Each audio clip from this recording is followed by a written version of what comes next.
El 25 de junio de 1912, en la localidad de Alcorta, en la provincia de Santa Fe, una multitud se dirige a la sociedad italiana, dispuesta a terminar con la distribución irracional de las ganancias obtenidas por el trabajo de la tierra y la fuerte explotación a la que son sometidos. El joven abogado Francisco Netri, junto a chacareros, comerciantes, agricultores y trabajadores del campo, ha promovido la protesta y conduce la asamblea en la que participan más de 2.000 manifestantes. La rebelión es el inicio de la protesta más extensa en la Argentina agroexportadora, a la que se le suman los sindicatos de trabajadores rurales, pequeños comerciantes y más de 100.000 chacareros. El 5 de octubre de 1916 es asesinado de un disparo Francisco Netri, impulsor y partícipe fundamental de El Grito de Alcorta, el movimiento generador de las bases de la Federación Agraria Argentina.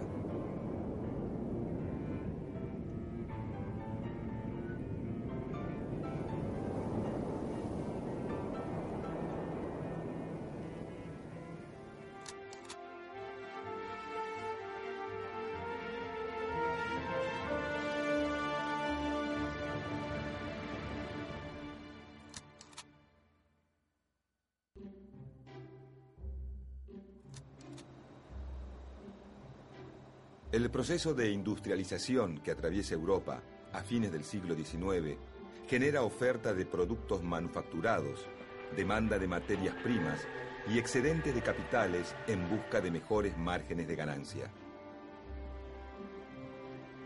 Argentina, como otros países que ante la necesidad de mano de obra ofrecen salarios altos, recibe gran cantidad de inmigrantes expulsados de algunas zonas del viejo continente que sufren exceso de población, desocupación y hambrunas.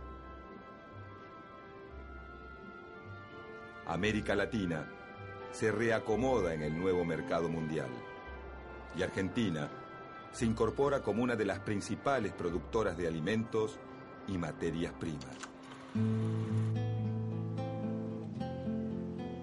La reorientación genera un nuevo patrón económico, el modelo agroexportador.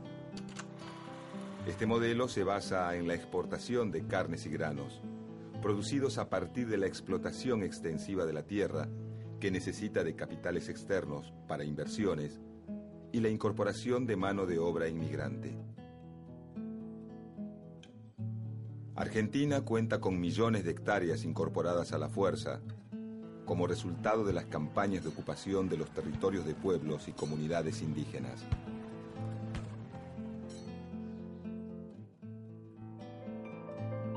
La expansión de la frontera agrícola,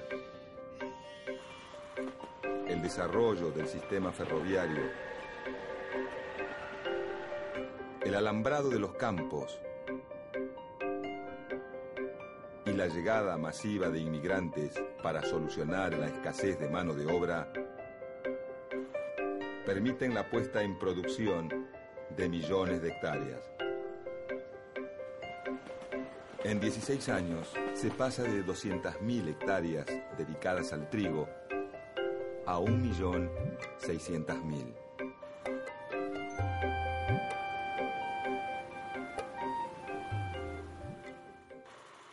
El Estado Nacional emite bonos sobre los que paga intereses mayores a los europeos. De esta manera, busca atraer capitales financieros extranjeros y utiliza esos préstamos para consolidar su aparato burocrático y militar.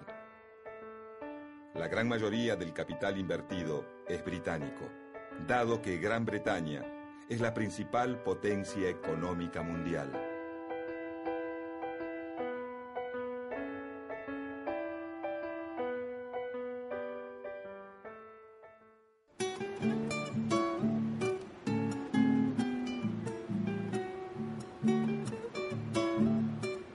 Los capitales ingleses invierten en la construcción de puertos y líneas férreas para favorecer la exportación de productos agropecuarios y la introducción de manufacturas.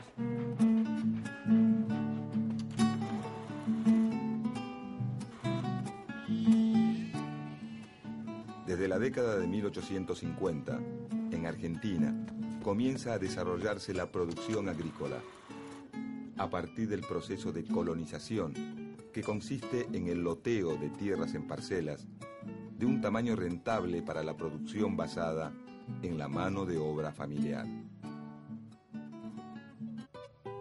Los gobiernos de Santa Fe y Entre Ríos y los empresarios colonizadores privados garantizan el asentamiento de extranjeros y ofrecen facilidades de crédito para pagar la tierra y capital a través de instrumentos e insumos de labranza como arados y azadas. Con la llegada de inmigrantes, se desarrolla la producción agrícola en la zona norte de la región pampeana, en el centro y sur de Santa Fe y en el sudeste de Córdoba.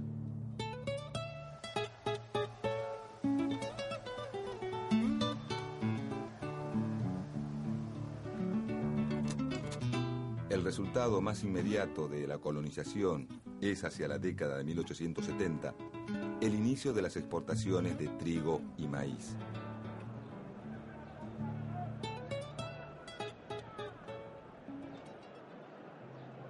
Para 1890, el crecimiento económico y la capacidad de consumo entran en crisis, provocando el cierre de muchos bancos, la consecuente pérdida de los depósitos y la bancarrota del Estado Nacional.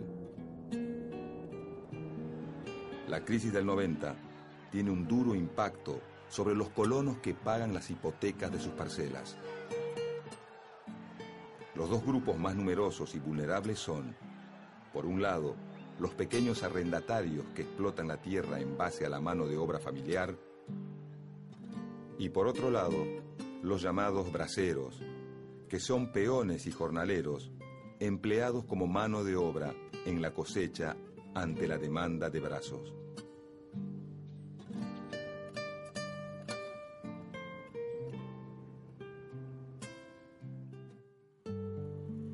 A la producción agrícola se le suma la actividad ganadera, y así el modelo agroexportador obtiene gran dinamismo con la estancia mixta, donde se alternan actividades agrícolas con la cría de ganado. Este sistema, sumado a las fuertes inversiones, principalmente de origen europeo, colocan a Argentina en condiciones de satisfacer la demanda de países como Gran Bretaña, Alemania, Bélgica, Francia y Suiza. El sistema productivo genera una estructura en la que el sector agrario es tan fuerte que se convierte en la clave del modelo económico.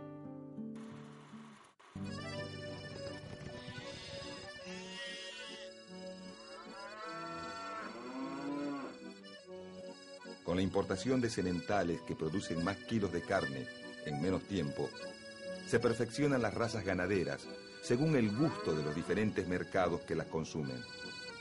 El grupo de productores dedicados al ganado refinado, dividido entre criadores y los que engordan a los animales, conocidos como invernadores, se consolida.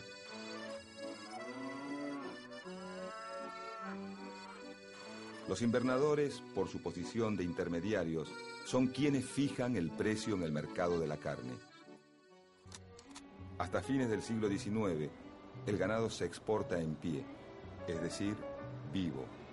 Pero a principios del siglo XX comienza la exportación de carne congelada y luego enfriada. La aparición del frigorífico es decisiva en el crecimiento de las exportaciones de carne, que también quedan en poder extranjero. Primero en manos británicas, Las Palmas y Smithfield, y más tarde en norteamericanas, Swift y Armour. Aunque también algunos frigoríficos como Sancinena y La Negra son de capital nacional.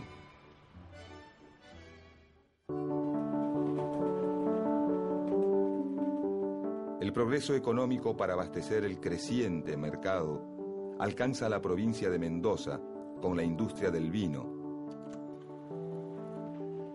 y a Tucumán, Jujuy, Salta y Santiago del Estero con la caña de azúcar.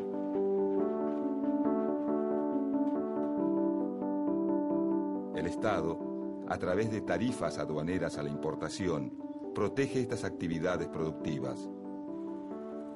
Alienta y garantiza obras de infraestructura que permiten conectar a las regiones productoras con los mercados consumidores. En el norte de Santa Fe, parte de Corrientes, Chaco y Santiago del Estero, se inicia un proceso de explotación de los bosques de quebracho, principalmente por parte de la compañía La Forestal del Chaco, una empresa de capitales ingleses con aportes de accionistas franceses y alemanes. Del quebracho se extrae el tanino, una sustancia que se exporta y se consume a escala local para curtir cueros. Además, la madera del quebracho se utiliza para producir durmientes de ferrocarril y postes.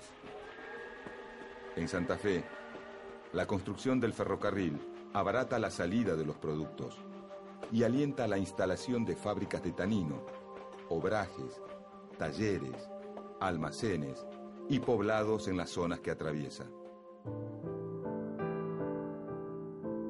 A muchas de las tierras fiscales, apropiadas durante las campañas de ocupación del norte patagónico, se las utiliza para la ganadería extensiva. Hacia ellas se traslada el ganado ovino, desplazado de la pampa húmeda por el desarrollo de la agricultura y el ganado bovino. Así, se genera un paisaje de contrastes entre los escasos valles con irrigación destinados a la agricultura intensiva y con mayor cantidad de habitantes, y las miles de hectáreas que quedan sin poblar y sin explotar por la gran especulación con el precio de la tierra. 6 millones de hectáreas quedan en manos de un puñado de propietarios.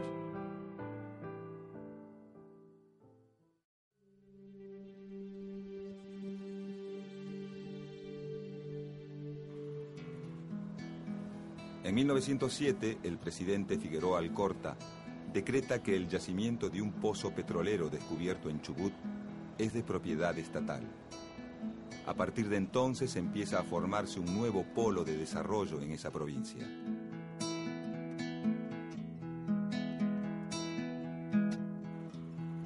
El desarrollo del ferrocarril permite la integración de las diferentes regiones del país, facilita la llegada de la mano de obra necesaria, de las mercaderías de consumo para la población en crecimiento y posibilita el aumento de la exportación de los diferentes productos.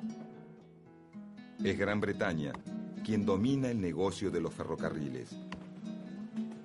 La expansión de la red ferroviaria es vertiginosa. Pasa de 9.400 kilómetros en 1890 a casi 34.000 kilómetros en 1914.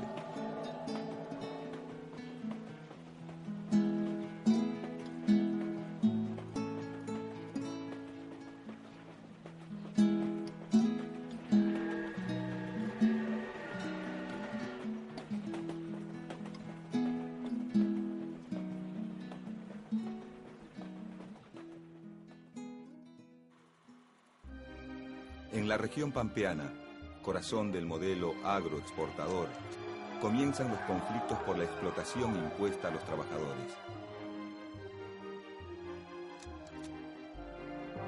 Bajos salarios, extensas jornadas laborales y excesivos cánones de arrendamiento de las tierras chocan con la idea promovida por el gobierno y los terratenientes de que se vive un desarrollo social armónico. La alta movilidad de la mano de obra en épocas de poco trabajo en el campo traslada los conflictos a las ciudades.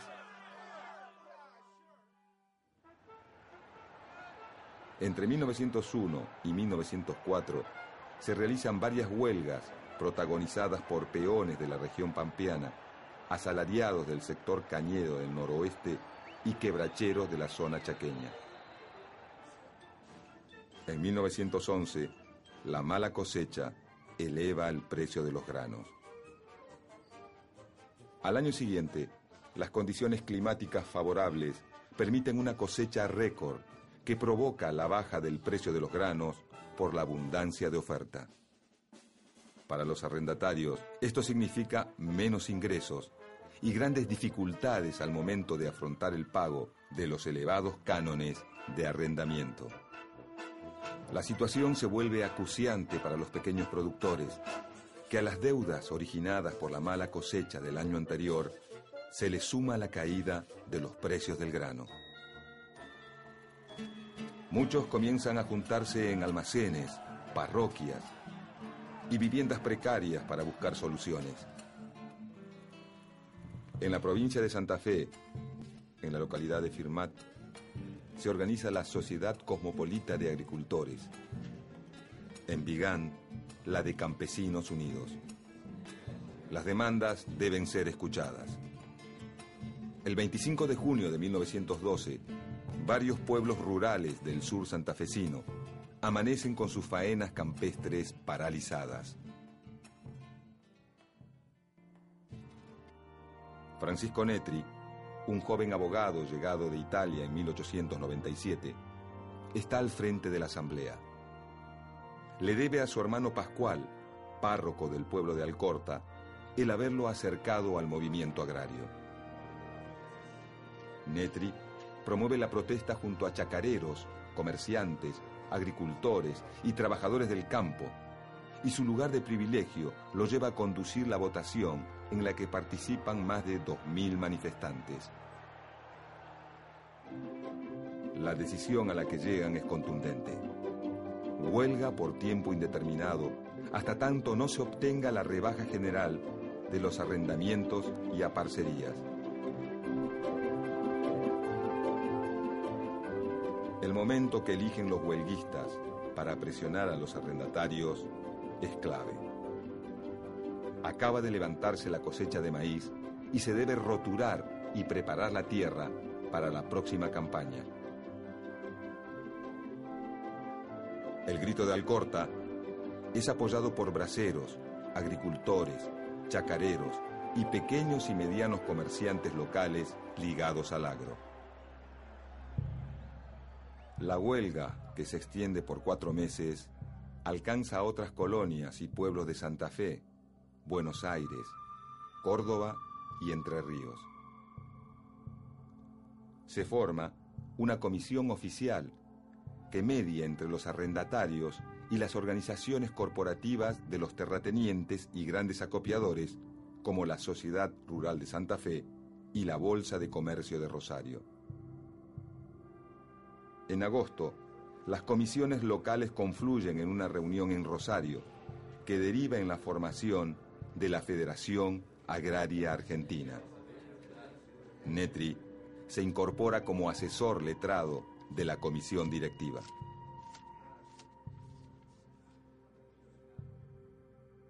El Grito de Alcorta es el primer movimiento agrario de gran alcance que promueve la Asociación Gremial de Chacareros y crea una corriente que estimula las protestas y el surgimiento del cooperativismo agrario. Pero las coincidencias entre obreros y arrendatarios pronto llegan a su fin.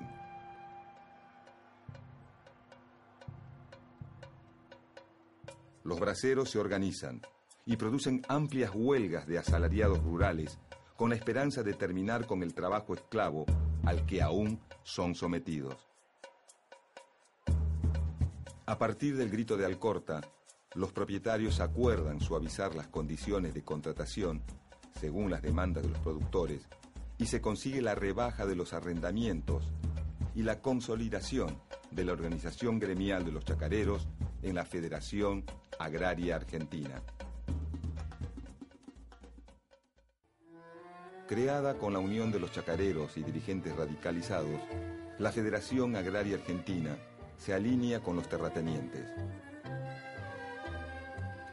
Entre 1912 y 1917, Europa maneja el mundo, tecnológica, financiera y políticamente. El dominio sobre las áreas coloniales y las necesidades de expansión de las grandes potencias industriales hacen que las confrontaciones se vuelvan cada vez más frecuentes, no solo en el viejo continente, sino también en las colonias de África, China o el Medio Oriente. Pero el enfrentamiento entre el Imperio Austrohúngaro y Serbia traspasa las fronteras el 1 de agosto de 1914. Y la declaración de guerra se extiende hasta Rusia, desatando un conflicto en el que participan 32 naciones. La Argentina, aunque se abstiene, no sale ilesa de la Gran Guerra.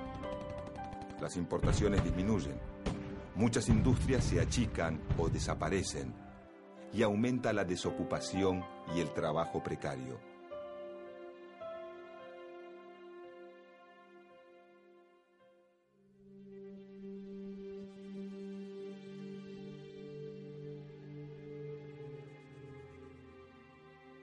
En 1916, mientras se dirige a la sede rosarina de la Federación Agraria, Francisco Netri recibe un disparo. Herido de muerte, logra llegar hasta la peluquería ubicada frente a la Federación y muere en el patio de ese local. El autor del disparo es Carlos Ocampo. Aunque nunca devela en el juicio el motivo de su accionar, se sospecha que el asesino ha sido contratado por los terratenientes santafesinos.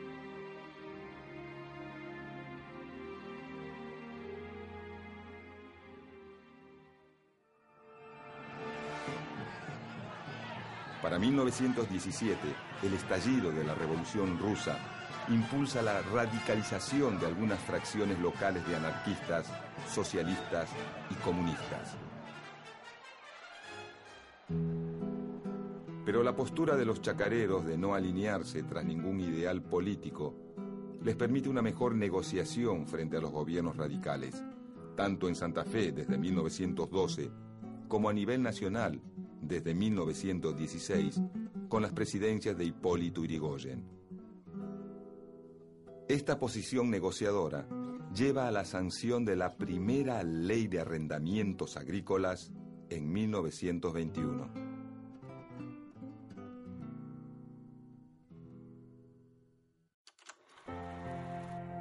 El modelo agroexportador moderniza al país y lo convierte en uno de los mayores exportadores del mundo. Pero al mismo tiempo, expone a la clase trabajadora a constantes y múltiples situaciones de explotación e injusticia.